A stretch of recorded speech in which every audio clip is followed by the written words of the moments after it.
നമസ്കാരം. വളരെ ഭീകരമായ ഒരവസ്ഥയാണ് ഇപ്പോൾ കേരളത്തിൽ. അതിനു കാരണം CPM-ഉം അതിൻ്റെ ഭാഗമായ DYFI-യും SFI-യും.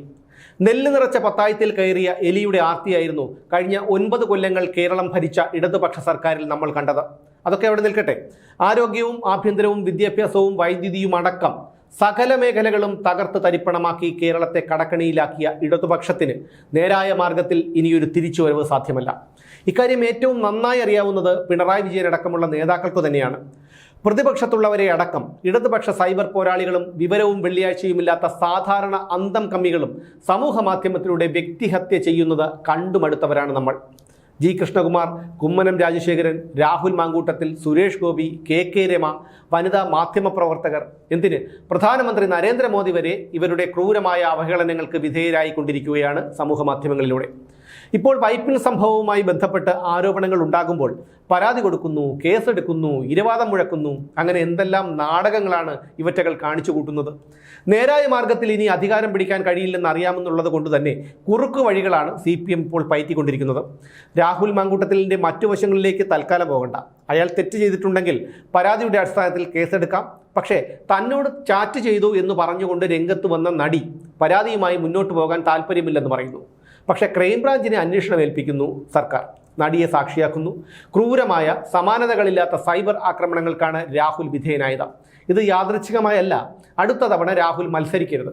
അങ്ങനെ ഒരാൾക്ക് സീറ്റ് കൊടുക്കാൻ കോൺഗ്രസ് തയ്യാറാവില്ല. ഇനി അഥവാ തയ്യാറായാൽ തന്നെ ഇപ്പോഴത്തെ ആരോപണങ്ങൾ ഉയർത്തിപ്പിടിച്ച് കമ്മികൾ അതിന് നേരിടും. അപ്പോൾ മറുവശത്ത് വിജയസാധ്യതയുള്ള ഒരാളുടെ വഴി ഏകദേശം അടച്ചു കഴിഞ്ഞു. ആരോപണം ഉന്നയിച്ച നടിയും ഇടതു സഹയാത്രികയായ പ്രവാസി മലയാളി ഹണി ഭാസ്കരനും തങ്ങൾക്കെതിരെ നടക്കുന്ന സൈബർ ആക്രമണങ്ങൾക്കെതിരെ മുഖ്യമന്ത്രിക്ക് പരാതി കൊടുത്തു കഴിഞ്ഞു. കൊടുക്കേണ്ട താമസം നടപടികളും തുടങ്ങി. അതായത് മറ്റുള്ളവരെ തകർത്തിട്ട് ആരോപണം ഉന്നയിച്ചവർ സുരക്ഷിതരായി. ഇനിയിപ്പോൾ അവർക്കെതിരെ ഒരു അക്ഷരം മിണ്ടാൻ കഴിയില്ല. എന്തായാലും അവരുടെ പരാതിയിൽ രാഹുൽ ഈശ്വറും ഷാജൻ സ്കറിയയും അടക്കമുള്ളവർക്കെതിരെ കേസെടുത്തിട്ടുണ്ട് എന്നാണ് അറിയാൻ കഴിയുന്നത്. വൈപ്പിൻ സംഭവവുമായി ബന്ധപ്പെട്ട് ഷൈൻ ടീച്ചർ പരാതി കൊടുത്തു. അവരെ അപകീർത്തിപ്പെടുത്തുകയാണത്രേ. KM ഷാജഹാൻ ഉൾപ്പെടെയുള്ളവർക്കെതിരെ കേസെടുക്കുമെന്നറിയുന്നു. പക്ഷേ കേരളത്തിലെ ജനങ്ങൾ ശ്രദ്ധിച്ചോ? കഴിഞ്ഞ 2 ദിവസങ്ങളായി അഡ്വക്കേറ്റ് BRM ഷബീറിനും KM ഷാജഹാനുമൊക്കെ എതിരെ കമ്മികൾ നടത്തുന്ന കേട്ടാൽ അറയ്ക്കുന്ന പുലഭ്യങ്ങൾ. എത്രമാത്രം മ്ലേച്ഛമായ വാക്കുകൾ കൊണ്ടാണ് ഇവരെയും ഇവരുടെ വീട്ടിലിരിക്കുന്നവരെയും പോലും കമ്മികൾ ആക്രമിക്കുന്നത്. ഒരു വീഡിയോ കാണാനിടയായി. വൈപ്പിൻ സംഭവത്തെക്കുറിച്ച് സമൂഹ മാധ്യമത്തിൽ പോസ്റ്റിട്ട ലീഗുകാരൻ്റെ വീട്ടിലേക്ക് കയറി ചെന്ന 4-5 അന്തം കമ്മികൾ അയാളെ ചോദ്യം ചെയ്യുന്നത്. നിയമപരമായി നടപടികൾ സ്വീകരിക്കട്ടെ, കുഴപ്പമില്ല. പക്ഷേ വീടുകളിൽ കയറി ചോദ്യം ചെയ്യുന്നത് എങ്ങനെ അംഗീകരിക്കാൻ കഴിയും? കഴിഞ്ഞ നിയമസഭാ തെരഞ്ഞെടുപ്പിൽ വർക്കല മണ്ഡലത്തിലെ UDF സ്ഥാനാർത്ഥിയായിരുന്നു BRM ഷബീർ. ഇത്തവണയും അദ്ദേഹത്തിന് മത്സരിക്കാൻ അവസരം കിട്ടിയേക്കും. അത് മുളയിലേ നുള്ളണം. അതിനുവേണ്ടിയാണ് BRM ഷബീറിനെ ഈ വിവാദത്തിലേക്ക് വലിച്ചിട്ട് അവഹേളിക്കുന്നത്. രാഹുൽ മാങ്കൂട്ടത്തിലെ പൊതുനിരത്തിൽ SFIക്കാർ തടയുന്നു. അതായത് ഒരു മനുഷ്യനും താങ്ങാൻ കഴിയാത്ത സൈബർ ആക്രമണമാണ് അയാൾക്കെതിരെ കമ്മികൾ നടത്തിക്കൊണ്ടിരിക്കുന്നത്. ഇതിപ്പോൾ ഷൈൻ ടീച്ചറെ അടുത്ത തെരഞ്ഞെടുപ്പിൽ മത്സരിപ്പിക്കാനുള്ളതിൻ്റെ ആദ്യ പടിയാണ് ഈ വിവാദം. പ്രചാരണത്തിൽ ഇരവാദം പറയും. 33 കൊല്ലങ്ങൾ പശ്ചിമ ബംഗാളിൽ ഇവന്മാർ നടത്തിയത് എന്താണോ അതുതന്നെയാണ് ഇപ്പോൾ കേരളത്തിൽ നടത്തിക്കൊണ്ടിരിക്കുന്നത്. അവർക്ക് ആരെയും എന്തും പറയാം.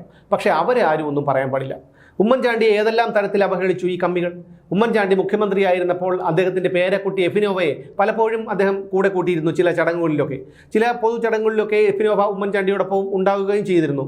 അതിലെന്താണ്? അതിൽ തെറ്റു പറയാനും കഴിയില്ല. അദ്ദേഹം വിദേശത്തൊന്നും പേരക്കുട്ടിയെ കൊണ്ടുപോയതായിട്ട് അറിവില്ല. അന്ന് ഇതിനെ രൂക്ഷമായി വിമർശിച്ചയാളാണ് പാർട്ടി സെക്രട്ടറി ആയിരുന്ന പിണറായി വിജയൻ. ഇന്ന് വിഴിഞ്ഞം പോർട്ടുമായി ബന്ധപ്പെട്ട ഔദ്യോഗിക ചടങ്ങുകളിൽ പോലും പിണറായി വിജയൻ്റെ പേരക്കുട്ടി ഇഷാൻ കൂടെയുണ്ട്.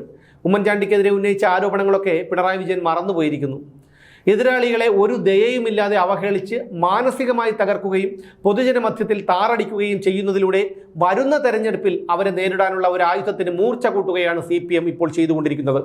അധികാരം തങ്ങളുടെ കയ്യിലാണെന്നുള്ള ഹുങ്കാണ്. അതുകൊണ്ട് ആർക്കെതിരെയും ഏത് വകുപ്പിട്ടും കേസെടുക്കാം. ആരെയും പൊതുവഴിയിൽ തടയാം, തല്ലാം. ആരെയും പരസ്യമായി കയ്യേറ്റം ചെയ്യാം. ആരെയും സമൂഹ മാധ്യമങ്ങളിലൂടെ ക്രൂരമായി അധിക്ഷേപിക്കാം. ഒരു കള്ളം പലതവണ പറഞ്ഞ് ആ കള്ളത്തെ സത്യമാക്കാനുള്ള കുതന്ത്രമാണ് CPM ഇപ്പോൾ നടത്തിക്കൊണ്ടിരിക്കുന്നത്. സർക്കാരിനെ വിമർശിക്കാനോ അഴിമതികൾ ചൂണ്ടിക്കാണിക്കാനോ പാടില്ല. അങ്ങനെ ചെയ്താൽ സർക്കാരിനെ അപകീർത്തിപ്പെടുത്തിയതിന് കേസെടുക്കും. CPM-നോ സർക്കാരിനോ നേതാക്കൾക്കോ എതിരെ സമൂഹ മാധ്യമങ്ങളിൽ വരുന്ന പോസ്റ്റുകൾക്ക് ലൈക്ക് ചെയ്യാനോ കമൻറ്റ് ചെയ്യാനോ പോലും ജനങ്ങൾക്ക് ഭയമാണിപ്പോൾ. കള്ളക്കേസുകളെടുത്തും സൈബർ ആക്രമണം നടത്തിയും ജനങ്ങളെ അത്രയേറെ ഭയപ്പെടുത്തിയിരിക്കുകയാണ് ഈ അന്തം കമ്മികൾ. പക്ഷേ ജനം ഇത് കാണുന്നുണ്ട്. ഒരു പരിധി കഴിഞ്ഞാൽ അടിച്ചമർത്തിയും കള്ളക്കേസെടുത്തും ഒന്നും ചെയ്യാൻ കഴിയില്ല. ഇനി ഒരു ഇടതുപക്ഷ ഭരണം കൂടി ചിന്തിക്കാൻ കൂടി കഴിയില്ല. അതിലും ഭേദം ഒരു മുഴം കയറിലോ ഒരിത്തിരി വിഷത്തിലോ ജീവിതം അവസാനിപ്പിക്കുകയാണ് ഭേദം.